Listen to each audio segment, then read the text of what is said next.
Mengejar sukses bisa menghancurkan hidupmu dan hidupku. Itu tema yang akan saya bahas pada hari ini, pada video ini, karena masih banyak orang-orang toksik yang terjebak dalam ambisinya dalam mengejar kesuksesannya. Nah, jadi sebelumnya kita harus tahu, untuk mengejar kesuksesan, kita perlu yang namanya mimpi. Nah, jadi apa itu mimpi? Mimpi itu merupakan aspirasi atau ambisi yang harus dicapai. Nah, sebelum memulai itu, saya awali dengan 2 pertanyaan. Apa mimpi terbesar kalian? Dan apa alasan kalian punya mimpi? Nah, itu bisa kalian catat atau kalian jawab dalam hati. Nah, mengejar sukses bisa menghancurkan hidupmu dan hidupku. Yap, itu betul. Karena itu bisa bikin kita lebih rentan stres dan punya masalah. Kalau kita menggantungkan kebahagiaan kita kepada hasil. Contohnya, aku akan bahagia jika aku mencapai targetku. Aku akan bahagia ketika aku punya mobil ini. Aku akan bahagia ketika aku sudah berhasil mendirikan ini. Contohnya seperti itu yang lebih signifikan. Nah, menurut Bukowski, penulis dari Amerika Serikat, jika kita melakukan sesuatu dengan ambis dan mengharapkan hal lebih, bisa jadi kita akan berakhir tanpa mendapatkan apa-apa.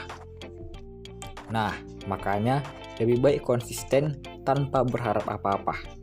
Contohnya, orang yang mengejar kebahagiaan justru lebih tidak bahagia daripada orang yang biasa-biasa saja atau santuy atau tidak berambisi untuk mengejar kebahagiaan. Bisa kalian perhatikan dari sekitar kita atau dari lingkungan kita.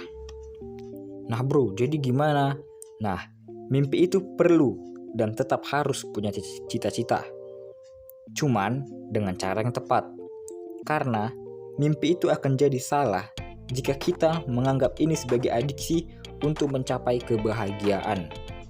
Nah, di video ini sudah saya rangkum 3 poin cara bermimpi yang no toxic. Yang pertama, dalam mimpi kita yang besar, buat tujuan yang kecil dan ekspektasi yang kecil untuk dicapai. Lalu next ke tujuan berikutnya. Maksudnya dari poin yang pertama ini harus konsisten. Misalnya seperti Elon Musk yang memiliki mimpi yang sangat besar, tapi dia memiliki tujuan yang kecil terlebih dahulu. Dia harus menguasai bidang ini, dia harus menguasai industri ini untuk mimpinya yang lebih besar. Nah, itu bisa kita terapkan dalam kehidupan kita sehari-hari. Jangan langsung kita bermimpi yang besar tanpa melihat kondisi kita.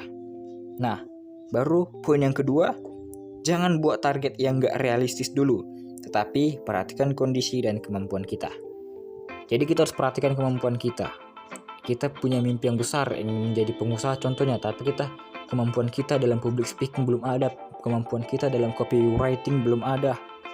Dan perhatikan juga keluarga-keluarga kita. Misalnya keluarga kita masih dalam keluarga yang sulit ekonomi, tapi kita punya mimpi bangun pabrik yang besar. Nah, jadi kita harus memiliki tujuan yang kecil, yaitu menguasai pemasaran, menguasai produk untuk bisa mendirikan pabrik. Baru poin yang ketiga, buat tujuan yang non material.